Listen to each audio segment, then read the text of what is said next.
Hello guys, I'm gonna be talking about the differences between series and parallel resistors and how to find the equivalent or total resistance in a circuit when we have a couple of resistors in it. First of all, parallel resistors. We call resistors parallel when they are connected from both sides to each other. Here, as you can see, R1, R2, and R3, all three of them are connected to each other from both sides. So we call this resistors parallel because they're in parallel with each other.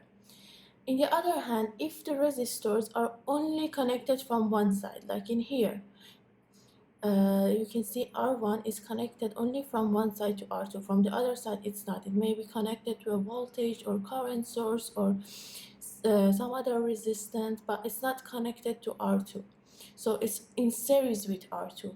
Again here, R2 is only connected from one side to R3, and from the other side, both of them, this one is connected to R1, this one can be connected to anything, but they're not connected to each other, so it's gonna call series resistor. For example, if I had a line in here which connected the other side of R2 that's not connected to R3 to this side of R3, then we would say R2 and R3 are in parallel because they're connected from both sides. But now, only because they're only connected from one side, we call them in series. So how do we find when we have a couple of, like, let's say we have this circuit in here, and then we want to calculate like the voltage or the current or some other calculations in here, and then we need to find the R total in order to do that. What's R total or R equivalence?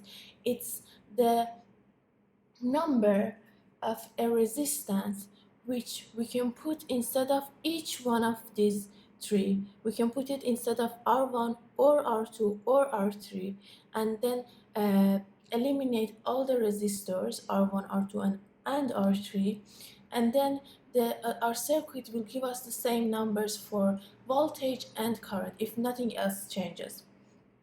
So how do we calculate it? Here I say that 1 over R total or R equivalence, it doesn't matter. In some books you can see they write R equivalence, in some books they're saying R total.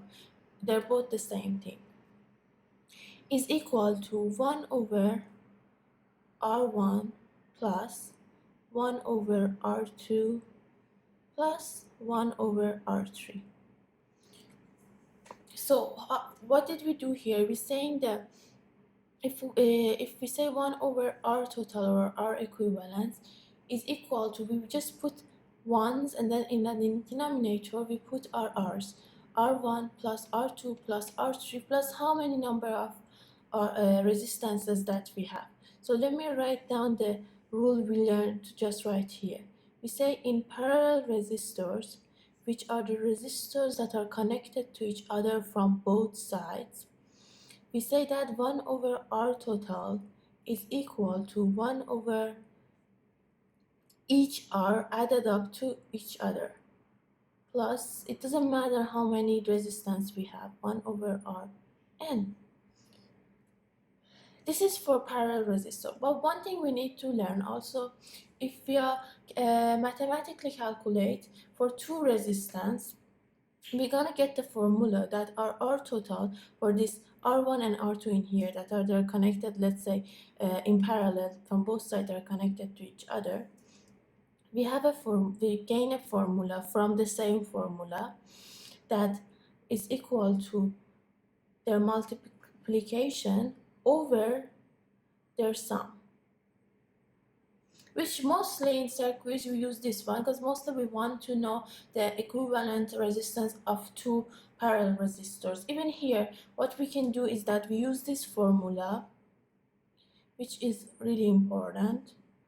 We use this formula to find the equivalence resistance between R1 and R2, and then with that equivalent sequence we find the equivalent sequence between that one and R3 with the same formula, and then we're gonna get the same number as we're gonna get from this same formula.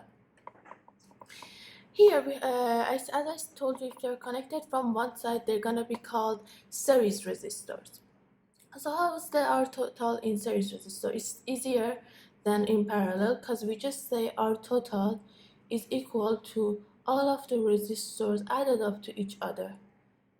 So in this one, it doesn't matter 2, 3, and whatever. So in series resistors, this is the general rule we need to know. It doesn't matter how many resistors we have. If we add them all up together, we're gonna find our equivalent resistance or the total resistance. In the other videos, I'm gonna be solving some questions for you to find in a more complicated circuits how to find the R total or R equivalence with some examples.